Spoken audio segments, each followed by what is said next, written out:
These are the pictures you've seen of January 6th. They're familiar because they've been playing on a loop on every media outlet in America for the last 2 years. There's a reason for that.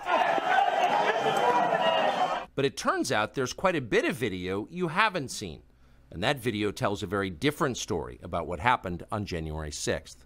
More than 40,000 hours of surveillance footage from in and around the Capitol have been withheld from the public.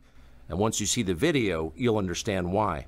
Taken as a whole, the video record does not support the claim that January 6th was an insurrection.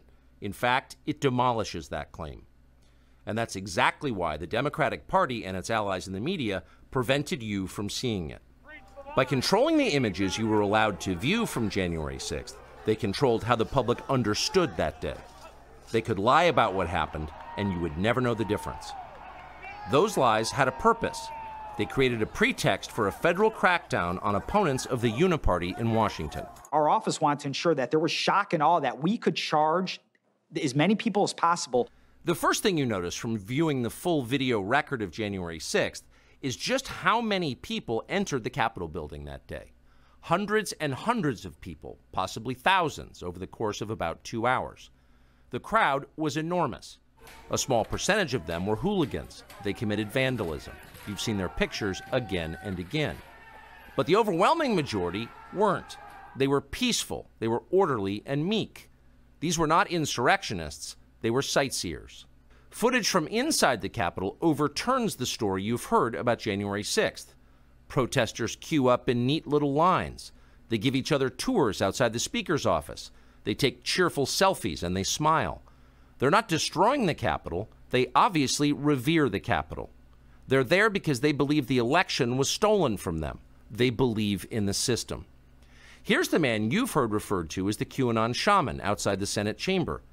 These are not rioters. These are people who wandered over from a political rally. We will not let them silence your voices. After the rally, they walked down Pennsylvania Avenue, where organizers had secured a federal permit to hold a legal rally on the grounds of the Capitol. I know that everyone here will soon be marching over to the Capitol building to peacefully and patriotically make your voices heard. Once at the Capitol building, things began to get chaotic. Capitol police officers fired tear gas into the crowd. A few at the front of the herd broke windows. Someone opened the doors, and many hundreds of others just walked in. They're gonna make that the story. Of course, they did make it the story. And at the center of it, the single most famous person arrested that day was a Navy veteran from Arizona called Jacob Chansley, often referred to as the QAnon Shaman. The so-called QAnon Shaman. QAnon Shaman. Someone named Q Shaman. Jacob Chansley became the face of January 6th, a dangerous conspiracy theorist dressed in outlandish costume who led the violent insurrection to overthrow American democracy. For these crimes, Chansley was sentenced to nearly 4 years in prison, far more time than many violent criminals now receive. What did Jacob Chansley do to receive this punishment? To this day, there is dispute over how Chansley got into the Capitol building. But according to our review of the internal surveillance video, it is very clear what happened once he got inside. Virtually every moment of his time inside the Capitol was caught on tape. The tapes show that Capitol Police never stopped Jacob Chansley. They helped him. They acted as his tour guides. Here's video of Chansley in the Senate chamber. Capitol Police officers take him to multiple entrances and even try to open locked doors for him. We counted at least 9 officers who were within touching distance of unarmed Jacob Chansley. Not one of them even tried to slow him down. Chansley understood that Capitol Police were his allies. Video shows him giving thanks for them in a prayer on the floor of the Senate. Watch. Thank you, Heavenly Father, for giving the inspiration needed to these police officers to allow us in this building. Contrast the reality of what Jacob Chansley did in the Capitol building on January 6th, the indisputable facts recorded on video, some of which has never before been seen, with the depiction of Jacob Chansley that you've seen in the media for more than 2 years. He's a terrorist, they said. He should be killed. Shoot him. Shoot him.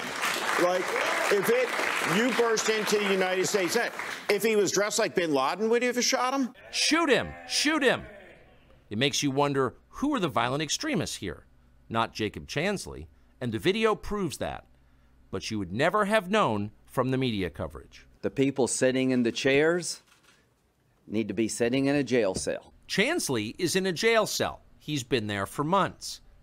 If he was in fact committing such a grave crime, why didn't the officers who were standing right next to him place him under arrest?